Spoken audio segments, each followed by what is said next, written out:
The reason why studies fail outside of bad drugs or toxicity, number one reason is that they just can't find enough patients, and they might spend hundreds of millions of dollars and then shut down. Well, the reason why they can't find enough patients is not because there aren't enough patients out there, although it's getting really competitive for those patients now. Patients who do qualify for the trial, 95% of those who qualify for a trial never find out about that trial. I'm Jake Aaron Villarreal, born and raised in Silicon Valley, here to take you behind the scenes to share what it's like to be a startup founder, the journey they're on, the problems they face, the products they build in an effort to make our lives better. I'm excited to have with us today Simon Arkell, co-founder and CEO of Right AI. Simon, welcome to the show. Thanks, Jake. Good to be with you. Well, I'm excited to have you here. Before we jump in, where are you joining us from today? So I'm in Laguna Niguel, near Laguna Beach in California, I think pretty close to you. When I started this podcast, I had this vision to go behind the scenes to share what it's like to be a startup founder in Silicon Valley, where I'm born and raised. And weekly, we dive deep in the trenches to find the wins, the losses, and the lessons learned, with the hopes that it helps you run a better startup. But here's the thing. If you've gotten any value out of these conversations or been inspired at all, hit the subscribe button. And I get it. Your podcast feed's probably overflowing. But to stay up to date with what's going on in Silicon Valley, stick with us. Because at the end of the day, we're all just trying to build something that matters. And we're better when we do it together. So hit that subscribe button and follow us wherever you find your podcasts. Now, let's get back to the show. Yeah. Well, it's a great Friday. We got good weather here and it's a different world from Silicon Valley, but really not that far away if you think about it. You get on a flight and an hour, you're in the heart of the pulse of all sorts of technology innovation. But we're going to talk about your innovation here today. And before we do that, let's give the listeners a little background of yourself. So Simon is an accomplished Australian-American entrepreneur with 7 startups under his belt, 5 of them venture-backed. He's also co-founded Deep Lens, Predixion Software, and other venture-backed companies. He's also a 2-time Olympian, having come to the U.S. on an athletic scholarship in the 80s, where he honed his craft as a pole vaulter to go on to become Australian and Commonwealth champion and record holder, and 2-time Olympian representing Australia in the 92 and 96 Olympic Games. So Simon, I got to share with you, you're the first Olympian we have on this show, and I'm excited to learn a little bit more about some of those parallels between building a career and competing and winning and how that kind of aligns with the startup world and just being an entrepreneur in general. So we'll get to that. But before we do, give us a little background of yourself. What were some of the experiences you had early in life that shaped you into becoming who you are today from a business perspective and just in general? Well, coming over here as an athlete from a foreign country and landing in Albuquerque, New Mexico, which might as well have been landing on the moon. It was so completely different, not only physically, but culturally. It was quite the step. And as a young kid, all I ever wanted to do was, go to the Olympic Games in my sport. So I came to the US, was lucky enough to, get a foot in the door into the NCAA, ended up improving a lot while I was over here competing in the NCAA Division I, and just getting some great experiences all over the world, doing what I love to do and eventually getting paid to do it. But most importantly, forming a lot of great lifelong relationships, friendships, experiences of competing in front of huge crowds. But, I don't think a lot of what formed me came from the good stuff, because I think everyone can look good and things can be easy when things are going well. But when you're putting yourself out there to actually be doing it when everyone's looking, but fail miserably over and over again in many different facets of my life has, I think, helped probably beyond anything I ever did successfully. Yeah. Well, this is interesting because I did track in high school, and not to segue from our conversation here, but, when you're on that track and it's you against other people, there's really no other teammates unless you're in some sort of combination running or relay or whatnot. But, in some ways it's kind of like you're in the arena and it's you against them, and, you either win or you lose. Everyone's watching and adrenaline's flowing and you're running your race or you're doing your pole vaulting. It can be challenging, scary, but also exciting when you win. When you talk about the space that you got into, pole vaulting, How did you get into that? Because you could do a lot of different things, but that's not something you wake up and pick up a pole and start running down a lane with. Like, what inspired you to do pole vaulting? You know what? I think, why do people end up becoming professional surfers or anything in life? Really, I think if it really feels like the thing, it's like love at first sight, and it definitely was for me and my buddy back in Australia. We were 11, 12 years old, and just tried this thing. I was like, okay, this is it. It is so damn fun, but it's also an Olympic sport. Kind of checks that box. And because it was really hard to do, it's easy to be really bad at it. My buddy happened to be really good at it early on. It was just natural for him. So I got to keep going to the local club because they would have slammed the door in my face had it just been me on my own merits.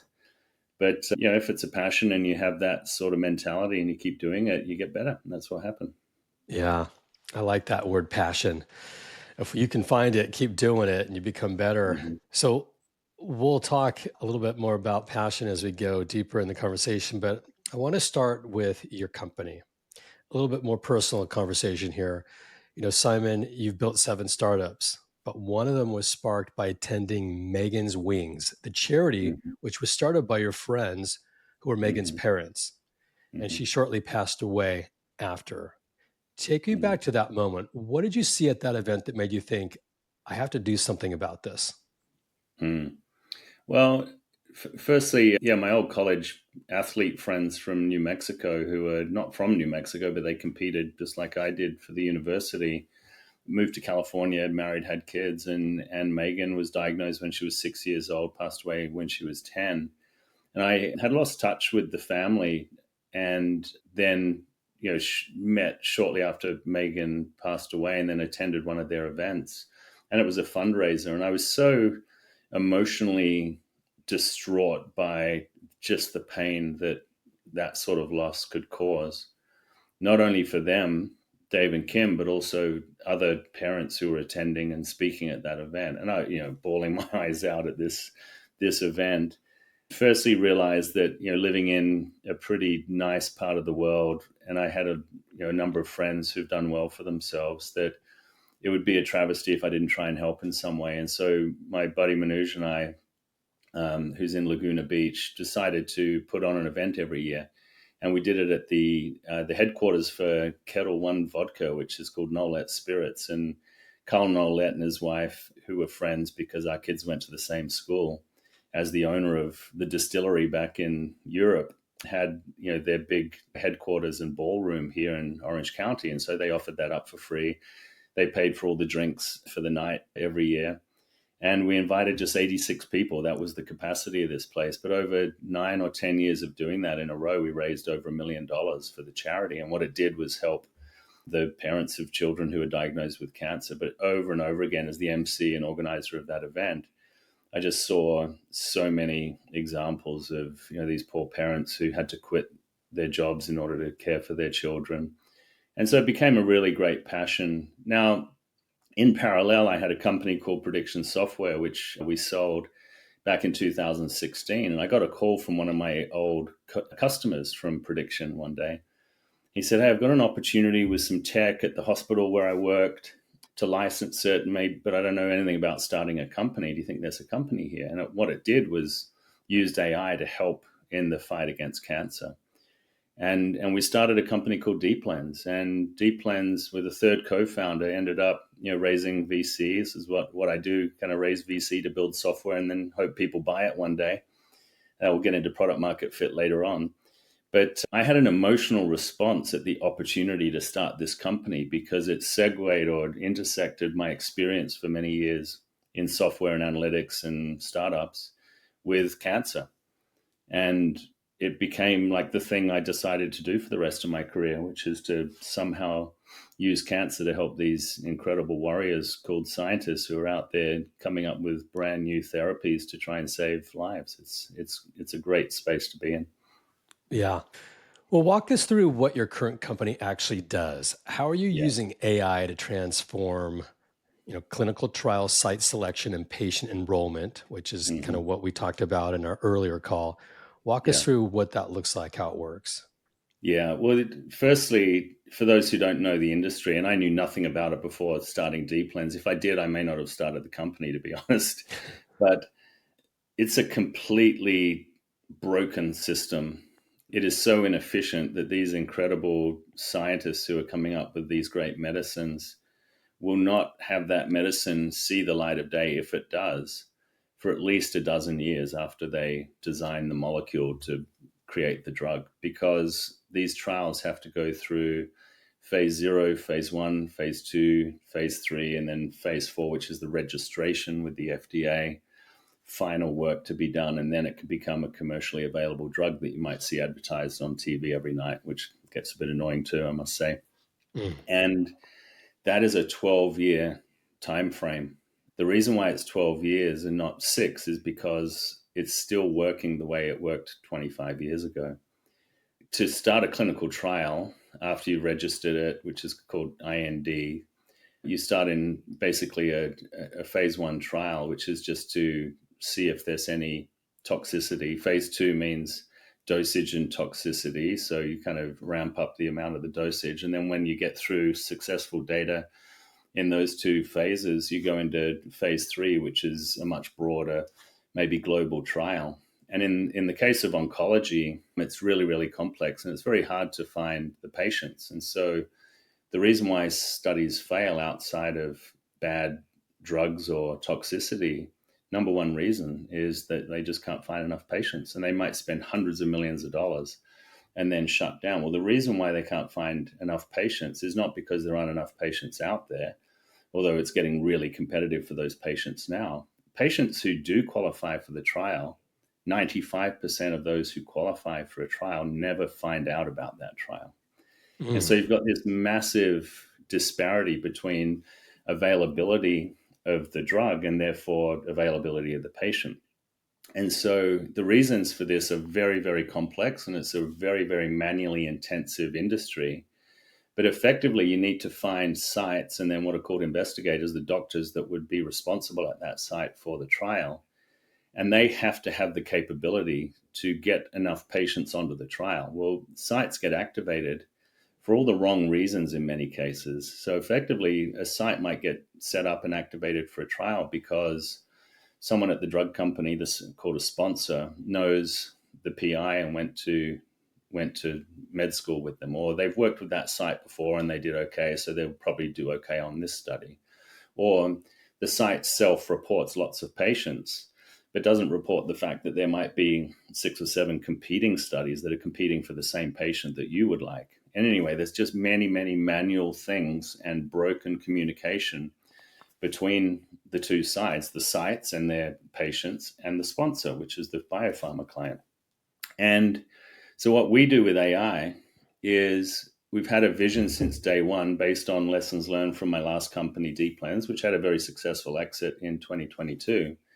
But there were some kind of problems with that model that prohibited scale and availability for the sponsor, the customer. And that is that if both sides have of the equation in this flywheel, the sponsors, the biopharma, and the sites, and therefore their patients, have the same AI and the same system, there should be a real time exchange of value and data. Whenever there's a need here, you should know immediately whether there's a match. And you shouldn't have to do what they currently do, which is pour through thousands of sites in a spreadsheet that they purchase from somewhere, come up with a final list after days or weeks of analyzing it, sending a cold email out to those sites, which either go to the wrong person or basically get ignored. And then if typically the wrong site would get activated just because the site might want it because it's revenue for them just to get involved. And so it's just a broken system. And so we've changed that by creating a real time system between both sides of that flywheel. And the applications that we built are native to generative and agentic AI. And it's mind blowing what this stuff can now do. And we just have this vision that at scale, it could literally change the world as it relates to getting drugs to patients much more quickly so they can have their lives saved. Yeah. Well, cancer affects a lot of people. And, I've got friends that have had it at different times in their lives too. And, Sometimes it's a question of, yeah, like, where do I go to get help? Maybe this isn't working, but where do I get that new trial product that's coming out, and how do I get there? And, you know, it's, it seems like there needs to be more guidance there too, of services Yeah. around what your options are. Cause oftentimes you're kind of in a reactive mode. You're trying That's to right. save your life, but Yeah. you don't know where to go and how to get there. So Hmm. it seems like this industry, and it's a $140 billion industry, it's manual. There's been a lot of innovation over the years, but how is AI today different than AI in the past of how it could have been applied to this problem? Well, I did apply it to this problem in the past at Deeplands, and we were using the very latest AI back then. But guess what? It wasn't generative AI, it wasn't agentic AI. The old AI was on unstructured data, was using NLP, natural language processing, where you still had to tag the data as if it was as if you were structuring it and putting it into rows and columns. The old school AI, and before that we called it predictive analytics, now called supervised machine learning, is based on really structuring the data properly so you can get an accurate output. But then if you move to a new site or location or customer, if the data is not in exactly the same format that it was when you trained the model, it breaks and now you have to retrain the model. So it just doesn't scale. We also learned too that if you needed access to the medical record, the EMR, at the sites, then you could sign a site up and that would take a long time because it's the EMR, it's patient data. But to actually go live with that required security reviews, but also getting on the wait list of the software vendor that runs the medical record software. And Flatiron Health is big in the community in the US in oncology, or Epic for big academic medical centers. I mean, I'd die of old age before I got into some of those. And so we had like a hell of a lot of inertia. And the other problem was we needed sites to be running our software before we could claim them as part of our network. So we rethought this and said, well, with this new AI, where you can just throw unstructured data at it and it makes sense of everything and it can do amazing tricks with the data. What if we completely broke the old paradigm and put in a new system where we create what's called an AI site twin? It's like a digital twin of every clinical research site in the world. And there's 200,000 of them. So we've got actually 100,000 in the database and line of sight to the 200,000. And we use AI agents to populate those digital twins with data and therefore analytics on every site. So now we have an analytical model of every clinical trial site in the world. So when our customers load a clinical trial protocol, which is the recipe for the trial, we immediately match them to the best sites that can succeed. And it takes into account many different variables as to why that site can succeed. And so it's just a completely rethought approach. No one else is doing it that way. And it's starting to really show a lot of promise. We've got some big customers, we've got big pipeline opportunities. We have the world's biggest consulting firm that just agreed to invest in the company, and we've got 7 VCs in our company. So it's really starting to take off. Yeah, wow, that sounds incredible. If you're a listener out there listening to this and you're affected by cancer, either personally or someone you love, and they want to explore clinical trials, what's one thing they can do today or tomorrow that most people don't know about? Yeah, it's a good question. There is a website, but you need a PhD to read the damn thing, to be honest. It's the government mandated website called clinicaltrials.gov. And it's just, I don't think it's even worth going to, but people can definitely do that. The number one thing I would do is get a molecular test, a genomic test. So what you want to do is you want to identify any genetic anomalies that you may have. If you do, and you get tests, and there are some major commercial labs out there that your oncologist can send your blood work to, or basically a biopsy of the tumor itself, and it gets sequenced, and then your genome comes back, and it helps you understand any of these mutations that you may have, because a vast majority of cancer treatments these days, especially in research and trials, target the genetic mutation. And so, like we learned with mRNA vaccines, et cetera, during COVID, these new therapies are just incredible. Old school chemotherapy is where you just douse the body with poison, and you hope that the tumor dies before the patient does, literally. But now you can just get a vaccine, you could get a therapy, it could be an injection, and basically these little pre-trained machines will go in and turn off a protein and then kill the cancer, like whatever it happens to be. And there are many different ways of doing this, and every cancer is different, because cancer is an umbrella term for thousands of different tumors and types of cancer. But there are huge strides being made in these precision therapies, and you won't ever know if you're eligible for them unless you get a genetic test. And so those are available. The labs are called Caris, Foundation Medicine, Tempus, Neogenomics. The list goes on. Another type of test, which is brand new, is for patients who've already been diagnosed, and it's called an MRD test, which means minimum residual disease. And the MRD test allows you to basically identify, the abnormality and the type of mutation you may have that caused the cancer that you just survived. But then an MRD test can be done to see if there's any residual chance of that coming back in the future. And you want the therapy initially to go down to zero traceability of the tumor, but then for it to be able to continually kind of test it to see if there's any residual trace of that particular mutation and tumor coming back. And so it's a new type of testing, but it could be really revolutionary. Yeah. It's amazing. It's like the one disease that seems like impacts so many people. And you would just think at this point that there would be like a solution or ability to solve this with the technology we have and the scientists and the medicines, but it seems Yeah, and to it's because always, it's thousands of diseases, and each one attacks different body parts, and like it's a really complex thing. They talk about survivability, not even cures in most cases. Like, we improved the 5-year survival rate with this new therapy, and that's applauded, but not coming close in many cases to actually curing it. I'm with you though. One of my best friends died 6 months ago in Adelaide, in Australia. He's 55-year-old guy who had everything to live for.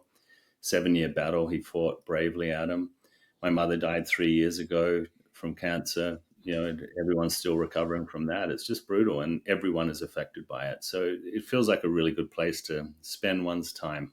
yeah, I love the fact that you're working to solve a problem that just impacts so many people at so many Yeah. different levels in so many different ways. And it's not just physical, it's also psychological because, the worry, the strategy, the next steps, after things happen, it's something that needs a lot of attention and more so in today's world. So I'm really Mm. excited that you're building this because you probably could have done anything. You've got all the experience of building companies and you've got a lot of experience under your belt. Let's switch gears a little bit here and talk about that experience. So, you know, you first have to understand what a problem in the market is that you want to solve. And then can you build something that people are willing to pay for? And then how Yeah. do you get visibility for that product? And where's the product market fit, which is as important as anything. So, Hmm. walk us through your experiences and what are some of the learnings you've had when it comes to really going from zero revenue, new idea. Yeah. What are you looking for in signals? What is it that helps you find your product market fit? And when do you actually say, maybe we should pivot? Yeah. No, really good question. I think it's the hardest thing in doing startups. Product market fit, at the very basic level, means that your phone starts ringing, not the other way around. And that's easier said than done, for sure. There are so many things that go into building a company that could get that escape velocity, as they call it. And I won't even start a company unless I know there's a unique and therefore investable story, because everything I build is millions of dollars to get software out the door that before anyone can even buy it, you have to spend millions of dollars. And so you need VCs to buy into the opportunity.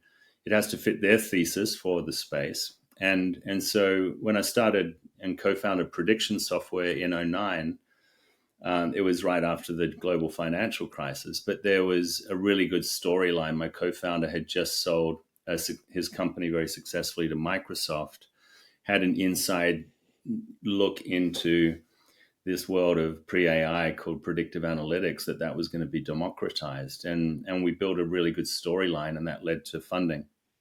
We raised $46 million with that company with some really big name strategic investors and individuals. Accenture, GE Software, Mark Benioff personally, EMC, Nice. like it was great. Yeah. And then after that company, I started Deep Lens. Deep Lens was really an interesting time because it was 2017.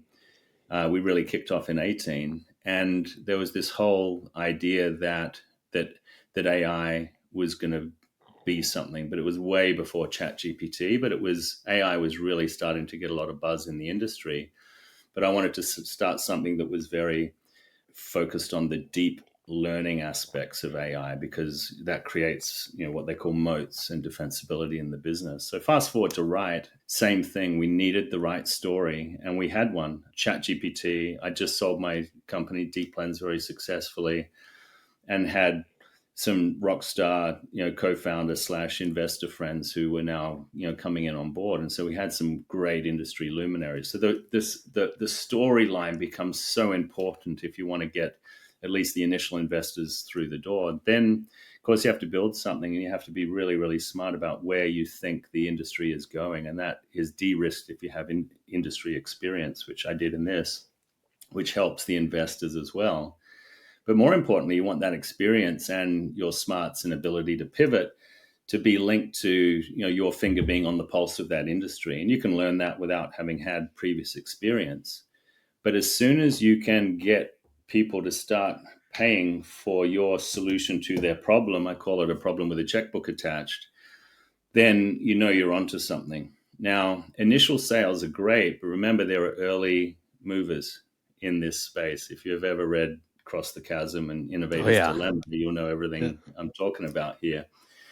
And so you might think you're brilliant. And I did this at Predixion, signed one big hospital system up that was worth almost 4 million in revenue for us.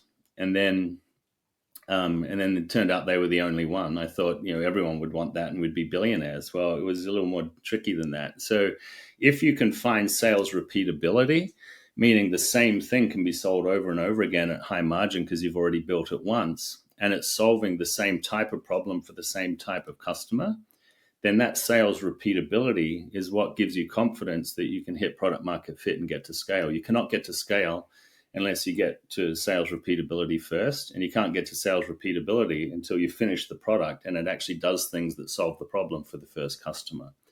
So to me, it's a constant battle to try and really figure out, be prepared to pivot or evolve very, very quickly, and to learn what the signals are early on so that you can make those changes before you run out of money. My co-founder in this, who's a smart guy, PhD in electrical engineering, he's done a ton of companies and has sold them successfully. He was quite amazed that I am so commercially focused so early in the company, because before we had a product, I was out selling it. Because really what I wanted to do was have those 100 at-bats in order to hear the questions, hear the objections, and try and pivot and evolve the story and the solution so we knew what to build before anyone had actually purchased it. Yeah, I think that's smart to do those interviews and to get the feedback so you're going down a path at solving a problem that they need. I mean, you can Yes. build something and guess, but ultimately that's taking you down a path with low probability, in my opinion. And we've seen both Mm-hmm. sides of that, and we've experienced it ourselves. So Yeah.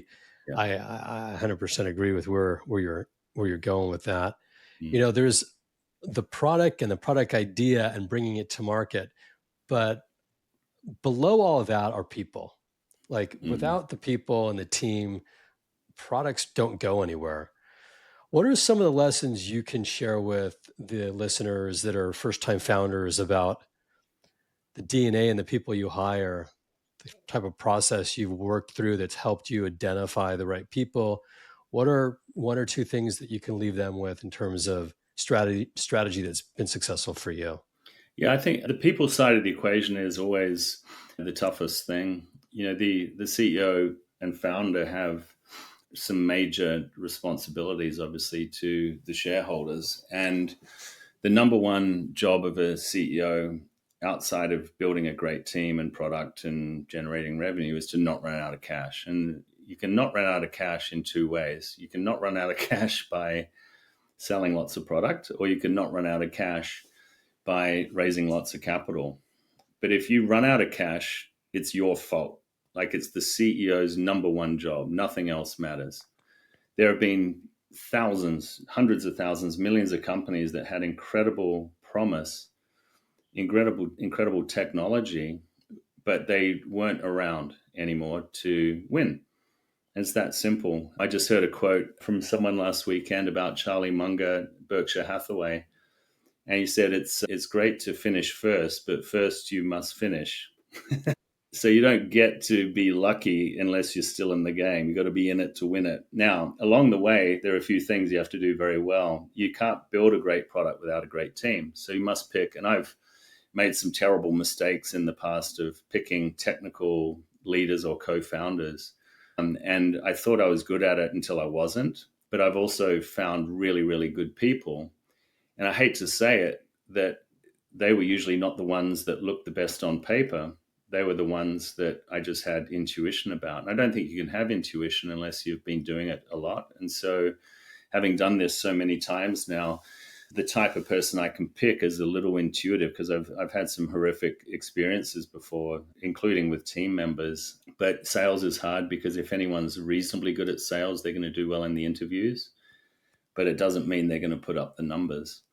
And so picking a team is really important, but also when you realize that it's not the right person, you've got to move at lightning speed to move them out of the company. They say you should hire slow and fire fast. And I agree with that, although I think we get pretty attached to the emergency of needing people when you need them. You'd know a bit about this, I'm sure, but like taking your time and doing it properly can help. Intuition a lot to do with it. But when you realize it's the wrong person, you got to move them out. And I hate to say it, but at this company, I've been doing that very, very quickly, just because I don't want to fall foul of the other main thing, which is not run out of money. You can't keep paying someone a salary if they're not a 10x employee. Yeah. We've worked with hundreds and hundreds of companies, many of them startups, and today almost 100% of them are AI startups. And we're Yeah. seeing some interesting patterns and trends. But the question that we always ask, and the question that we get asked from the companies we work with is, we ask them, who do you need and who do you need to let go to move your business forward? Yeah. And always be thinking about how you're going to optimize your business with those two questions. Is pretty easy. But to your point, we see a lot where people hold on to the underachievers because you're hoping they can figure it out or get better or at some point get it right. And yeah, the quicker you can move on, it doesn't sound really heartfelt, but it's the truth. Like you're there Yeah. with a certain objective. You're trying to save lives, Yeah. literally. Well, the good news is there's very little unemployment in the industry, and so anyone you let go is going to find something Yeah. pretty quickly. Secondly, I think it's really important to not hold on to people because you think that big deal is just around the corner. I had a chat with my co-founder Alex about this yesterday, and he's been involved in the past with a company that had $30 million in the bank but was spending $1 million a month, and when they got down to 8 or 10 people, and were maybe out of money or close to it, they wished that they were at 8 or 10 people when they still had 30 million in the bank, because then they could have done some incredible things if they just had the time. Again, don't run out of money, but don't have happy ears. I love that saying, but gee, I just had the best phone call with this customer. They're totally going to buy, and it's amazing. It's going to be game changing. And then invariably, especially at a big company, something happens. Your champion gets fired or repositioned. A recent one for us, big global pharma company. Oh, it's AI, so that's going up to a more global strategic view with the C-suite now. So they're taking a step back from immediate just whatever it happens to be. There's always reasons for delay. And whenever you think that 10 clients are all going to close at the same time, and what are you going to do, and you panic, it never, ever, ever happens that way. So it's easy to kind of drink your own Kool-Aid and get caught up in the emotion, and then you overinvest or you under terminate as a result of that. Yeah.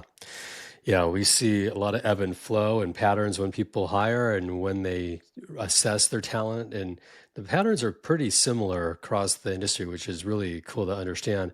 What we typically see, because we're on the recruitment side with organizations where they come to us, it's usually kind of like a doctor or lawyer. You don't come to us unless you actually have the pain. Like, I get Yeah, someone's leaving, I got to backfill them, or right. we get so much demand on the sales side, we have to actually add more people now. And so there's certain triggers that are helpful, but Mhm.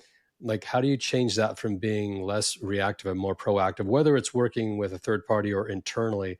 And what we found is if you could begin to build relationships proactively for certain like strategic roles that you know you're going to need in 6, 12 months, and it could be simple outreach on LinkedIn or wherever, you're not really in a bad position when it comes to taking those next steps to take someone to coffee or have a deeper discussion, because you already have that network kind of pipeline built up. And Mm, so we call it building a bullpen. We actually provide that mm. service to a lot of companies where they're not hiring today, but in 3, 6, 12 months they will, and they just want Yeah, that network. And that's been very relaxing for the founders we work with, because they have kind of like a plan A and a plan B in place, and yeah. it's something I don't It's, think a lot it's of good people for do. you. Good for you too to have that recency effect. So staying in front of people, your sales cycles might be quicker than ours. I mean, we're in an industry with 6 to 18 month sales cycles for the bigger deals.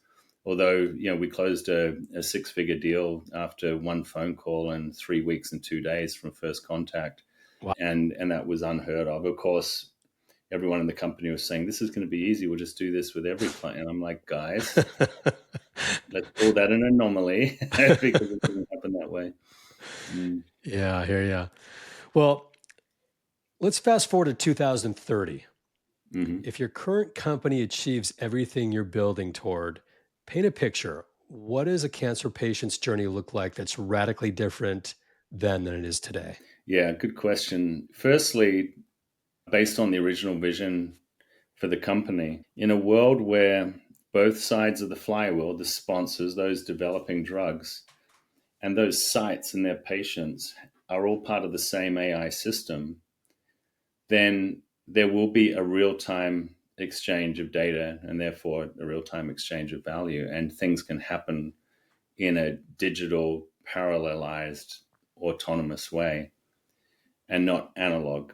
Currently, as I mentioned earlier, you come up with a list after weeks of analysis of potential sites in the 10 countries that you need to run your clinical trial, and you send a fax to those sites and ask them a list of questions. Well, if you already have the answers to the questions, there shouldn't be any question and answer. If you already have all the data and analytics that you know and need to know about sites that are running these trials and their patients, then there should be a prearranged, pre agreed handshake that when a certain trial or study comes along that fits the following parameter for my site's capabilities, my PI, my doctor's experience, and my patient's profiles, whether that's their molecular markers or just the type of cancer they have or disease they have, then there should be an immediate activation of that site and an immediate enrollment of those patients who pre-consented to be on a study that could be the best thing for them to save their lives. And so in 2030, a drug company will upload what's called their protocol, which is again that recipe for the trial. And the next day, there will be 30 sites that are already enrolling patients on that study and getting through the trial so that that drug can get to commercial availability. And instead of it taking 12 years, it should take 2 years. That's the Yeah. future as I see it. Yeah. I love that. Accelerating the process and And solving. how many tens of millions of lives will you save every year if this industry can get out of its own way and just figure that out? Yeah. That's the outcome everyone's looking for. So I'm glad that you're playing a part in that, and you might touch certain lives that are on the other end listening to this podcast as we speak, that who knows, maybe you're saving their lives and they don't even know it. Mm, But I want to end with this. You're an Olympian. You've been an Olympian. there's a lot of effort and dedication and focus and blood, sweat, and tears that go into that. It's not very different than a founder of a startup. Talk about some of what you learned as an Olympian has really helped you as a startup founder, and what should other startup founders also be potentially using or doing or thinking like that would help them? Yeah. Well, I love this one, of course, and I mentioned it at the beginning. It's about the failures being more informative than the successes. Anyone can look good when things are going well. Anyone can have integrity when things are going well in business or sport. But it's the times when no one's looking, the times when you're dealing with abject failure and embarrassment because everyone's looking. Remember, that really define who you are. I love this concept of the highlight reel, but also the squiggly line. So I'll kind of describe both concepts. One is the highlight reel. So if you go to YouTube and you type in my name, there'll be a highlight reel. And it shows probably a dozen or so vaults, jumps. And I look like a freaking world record holder, like the best athlete that ever lived, because I'm just showing 12 of my best competitions ever all at once. And it's set to music and it looks cool. But literally behind every one of those jumps were at least 100 failures of missing the bar, losing the competition, injuring myself, what have you, cry in your pillow failures where you're embarrassed because you did something stupid when everyone was looking. I screwed up in the Olympic Games one of the times. I've screwed up at world championships. I've screwed up at national championships. But I've also had some incredible times and run victory laps with my national flag in front of 80,000 people, and been a rock star for a short hot minute. And so what I learned from that is that failure, everyone says this, it's like on everyone's wall in a gym, really. It's like failure actually helps define who you are. And realize that life is a squiggly line. Business is a squiggly line. Sports is a squiggly line. In other words, I dare you to find me a human who you would say is one of the most successful people or the most successful in their field, and show that it was just a straight line from the time they came out of high school to the time they became that Olympic champion or that Nobel laureate or winner of the whatever Olympic champion, etc. But instead what happened was they looked good, they had potential, they did extremely well, and then they broke their leg, or they got in a car accident, or their wife left them, or their company went bankrupt. But you know what they did? They dusted themselves off. They felt sorry for themselves for 5 minutes. They picked themselves up, they dusted themselves off, and they just kept going. And you don't get to win, you don't get to be lucky unless you're still in the game. And that's all it is. It's just accepting that, again, cliche, the journey is the reward, but accepting that you're just on this journey. Like, I don't really have a destination anymore. I just do stuff that I think is going to help in some way. I don't need tons of money. I don't need anything. I never did. It was never about money. Before I had money, it wasn't about money. It was about just doing the thing that was so freaking awesome that I got excited to get up every morning and do it. But I got kicked in the teeth so many damn times. At times I was like wondering if it's all worth it. But there was no alternative in my mind. You just did it. Yeah, I love that. God, it's so true. And so many times, you go into battle and you get battle wounded, and then you get, battle scarred, and then you get battle tested, and then you're better for Mhm. it if you keep going. But sometimes people start companies like as an entrepreneur and they fail and they say, you know what, just really wasn't my time to do that. I'm going to go back and get a job. And they Mhm. never take advantage of the lessons learned that they could have applied for that next opportunity. So, the Olympian mindset, the winner's mindset, the entrepreneur's mindset, whatever you want to call it, is keep getting back up, keep going, because you can find and will find your answers if you do. So I'm just really excited to hear it from an Olympian. The first time we've had that on our show. We're going to promote this big time. And if anybody wants to find you, Simon, or wants to find your company, Right AI, if you can spell it for them so they know exactly what to look for online, where do they go? Yeah, it's spelt weirdly because domain names being what they are. It's ryght.ai. Great. All right. Well, thanks so much, Simon, for coming and sharing your story. I really appreciate it. And for the listeners, for listening, it means a lot to me. You spent your time with us today. I'm your host, Jake Aaron Villarreal, signing off for now, but can't wait to catch up with you all in the next episode. Until Thanks, then, Jake. Simon, See ya. the world, take care. If you like what we're doing, don't forget to subscribe. Leave a review on Apple Podcasts or wherever you listen. And follow us on YouTube, where we go behind the scenes to learn what it takes to be a startup founder.